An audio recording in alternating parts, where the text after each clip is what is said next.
golongan yang dilaknat oleh Allah Subhanahu wa taala dalam nas Al-Qur'an.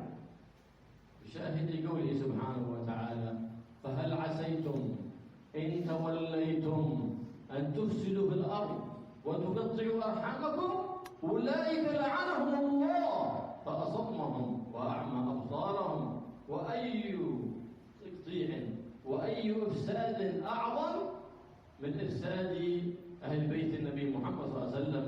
بل إذا أخطأ أحد من أهل بيت النبي محمد صلى الله عليه وسلم من محبة النبي محمد صلى الله عليه وسلم أن تقيمه وتعدله إلى الصراط المستقيم، فإننا مأمورون ببغض المعصية والخطيئة، لكن لسنا مأمورون ببغض الغاصي والمخطئ، بل نرحمه وننصحه حتى يرجع ويتوب إلى الله سبحانه وتعالى ويصلح الله أمره.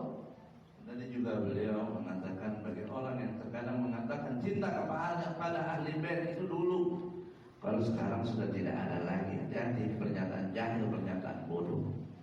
Ya, mereka yang tidak ada cinta bukan dengan ahli bait keluarga Nabi Muhammad sallallahu alaihi wasallam dilaknat oleh Allah Subhanahu wa taala dalam Al-Qur'an, karena dalam ayat tadi yang dibacakan oleh beliau memutus silaturahmi itu salah satu penyebab Allah melaknat mereka. Gimana kalau kita memutus silaturahmi kepada keluarga Nabi besar Muhammad sallallahu alaihi wasallam.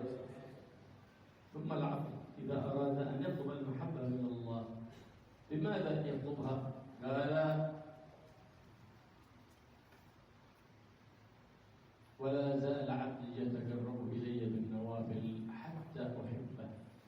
هذه المرحلة الثانية من طريق ساداتنا على بعلوي، علم مقرون بالعمل، فإنه لا يسمى من أهل العلم إلا إذا قرنه بالعمل. ولا زال عبدي يتقرب إلي بالنوافل حتى أحبه.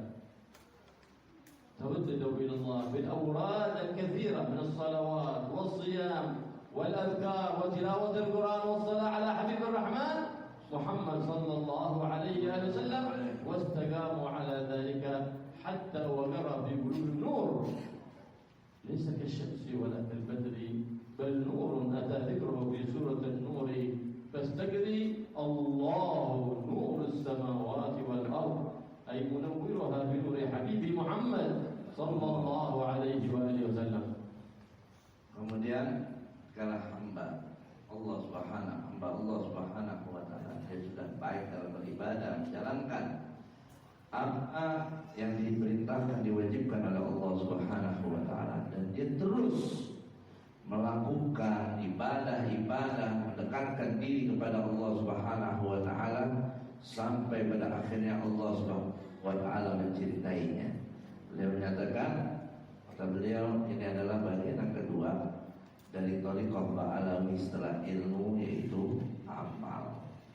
Ya, karena nggak dikata kita sebagai orang yang berilmu tanpa kita sertai dengan amal. Ilmu dan amal itu harus dilakukan keduanya.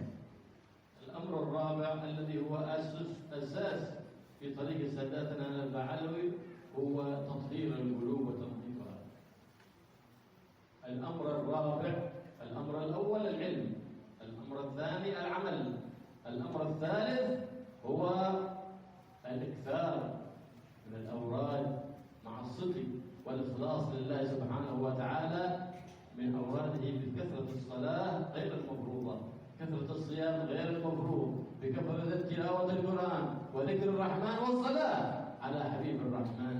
الأمر الرابع هو نظافة القلوب، تطهيرها من الكبر والعجب والحقد والحسد والغش والظلم، من كل الصفات هذه الذميمة، وإبدالها بصفات حميدة، فإن الله لا يضع نوره في قلب عبد إلا إذا طهره وصفاه. ما في ولي حاسد أبدا، ابحث من أول التاريخ إلى اليوم، ما في ولي حاسد أبدا. ليه؟ لأن الحسود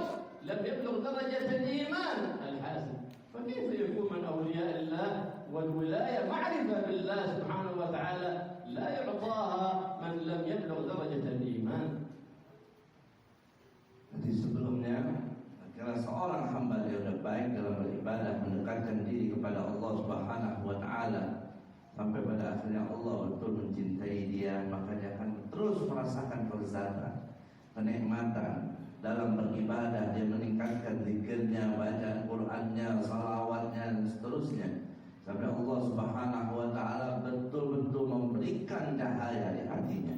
Bukan seterang cahaya matahari, bukan seterang cahaya bulan, tapi cahaya seperti apa yang disebutkan dalam surat An-Nur, cahaya Allah Subhanahu wa taala, seperti apa cahaya dari Nabi Muhammad sallallahu alaihi wasallam. Dan yang keempat, dari yang ketiga dari Ba'alawi, yaitu ikhsar, memperbanyak ibadah dengan penuh keikhlasan. Yang keempatnya, membersihkan hati dari segala penyakit hati, dari kebencian, dari iri hati, dari sifat akhir, sud dan lain sebagainya, riya dan lain sebagainya.